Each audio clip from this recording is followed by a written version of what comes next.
Oi, pessoal.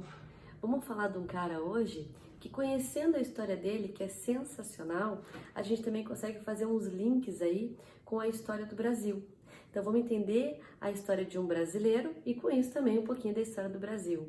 A pessoa que a gente vai conversar hoje, ele foi o maior humanista que a gente pode identificar aí no final do século XIX. Uma pessoa que às vezes assim não se conhece muito bem a história dele e é muito impressionante. E eu não estou falando por mim, não foi a mim que ele impressionou. Ele impressionou, por exemplo, né, vamos falar gente de gabarito aí, ele impressionou Albert Einstein, por exemplo, que escreveu uma carta indicando ele, sem nem ter conhecido ele, em 1925, dizendo que esse cara tinha que ser indicado ao Prêmio Nobel da Paz. Sabe quantos prêmios Nobel da Paz o Brasil tem? Nenhum. E poderíamos ter tido esse se essa carta do Einstein tivesse sido, né, na época descoberta, mas ela só vai ser descoberta em 94. Eu estou falando do Marechal Cândido Rondon. Na verdade, o nome dele é Cândido Mariano da Silva. Ele vai se tornar o Marechal Cândido Rondon porque ele adota o nome do tio dele. Ele teve uma infância assim bem triste. O pai dele morreu antes dele nascer e a mãe dele quando ele tinha apenas 2 aninhos. Então, os avós paternos é que vão cuidar dele e junto com os avós, quem vai ser muito responsável pela tutoria dele vai ser o tio dele. O tio dele que é o tio Manuel. Esse tio Manuel foi o cara que instigou o Cândido a estudar. Foi o cara que trilhou ali o caminho para ele, né? Abriu os olhos dele de quanto que o estudo, a ciência era fundamental. E ele então resolve seguir essa trajetória aí indicada pelo tio dele. Cândido Mariano da Silva nasceu no dia 5 de maio de 1865 e no ano de 1873 ele iniciou seus estudos em Cuiabá e rapidamente, veja, né, em 1881 ele já estava habilitado a ser professor, que era muito comum nessa época. Então a trajetória na educação dele começa ainda na fase do segundo reinado, quando o Brasil está sendo governado aí pelo imperador Dom Pedro II. Quando o Cândido nasceu, em 1865, era justamente quando o evento mega importante da história do Brasil imperial estava ocorrendo, que foi a Guerra do Paraguai, algo que depois vai inclusive afetar bastante a história do Cândido. O Cândido, em 1884, vai para a Academia Militar no Rio de Janeiro e é lá que ele vai ter aulas com o professor Benjamin Constant. É lá que ele vai ter contato com as ideias republicanas, que começaram a ser divulgadas no Brasil em 1870, ou seja, bem no final aí da Guerra do Paraguai, e assim como muitos cadetes, vai se apaixonar pelo positivismo e vai ser aí um fiel seguidor do Benjamin Constant. Tanto é que no golpe da República, quando o imperador Dom Pedro II foi derrubado, ele estava junto com o seu professor Benjamin Constant, aguardando, né, essa proclamação da República e as ordens, já que ele agora era um militar.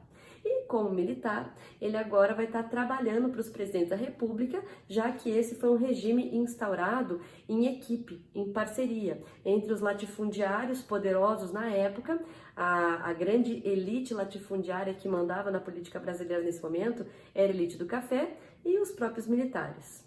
O Cândido, ele vai, na Academia Militar, vai adotar o nome do tio dele.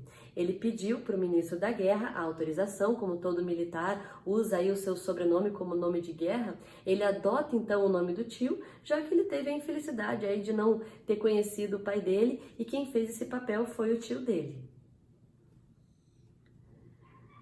O Rondon, ele vai ser designado para estender linhas telegráficas, ele vai ser o comandante da comissão de linhas telegráficas que tinham, né, a missão de ligar Cuiabá até a fronteira da Bolívia. E no meio do caminho, ele vai se deparar com uma série de tribos indígenas, inclusive algumas tribos que não tinham tido contato com o homem branco, e inclusive ele foi atacado. Uma flecha envenenada foi atirada contra o Rondon e a bandoleira da sua arma foi o que o salvou. E depois de ter sido atacado, o que ele faz? A gente espera, né, pela mentalidade da época, que ele retribua aí o ataque à tribo indígena. Ele não, ele manda que os soldados recuem. A grande máxima dele, a grande fala dele, é por isso que eu digo para vocês que ele era um humanista, era: morrer se preciso for, matar jamais. Então temos aqui um cara que era indigenista, em plena época republicana. E essa postura dele vai ser uma postura essencial que vai dar origem em 1910 ao Serviço de Proteção do Índio. A FUNAI de hoje, ao analisar a história dele, concorda, né, nessa proteção aí das tribos indígenas, já que ele, né, em seus alguns discursos, falou pelos índios o quanto que eles deveriam ficar com as suas terras, já que eles já tinham sido muitas vezes aí expulsos, mas ao mesmo tempo ele era um cara que não podia ser diferente, né? Tentava aí integrar esses indígenas ao modo de vida civilizado, vamos dizer assim, do homem branco. Mas uma coisa que impressionou demais, que eu falei para vocês, o Einstein, foi que ele não usava a violência. Inclusive, grande parte do trabalho dele, de abertura de picada no meio do mato, foi feito com a ajuda de indígenas bororós, em especial. E todas as tribos que ele ia encontrando, ele ia entendendo, ele ia conhecendo, e ao mesmo tempo ele foi responsável, né, por batizar aí várias montanhas, vários rios. Em 1913, foi muito interessante que o ex-presidente Theodore Roosevelt, mais um nome ilustre aí que vai ser ligado ao Marechal Cândido Rondon, vem para o Brasil interessado, né, em estudar essa mata exótica, e o Rondon vai se disponibilizar a ser aí o seu guia. Eles vão passar um ano entrando ali no meio do mato, e o Roosevelt vai ficar maravilhado o quanto, né, o Rondon ele tinha esse trato diferenciado com o gentil, que era como eles chamavam os indígenas.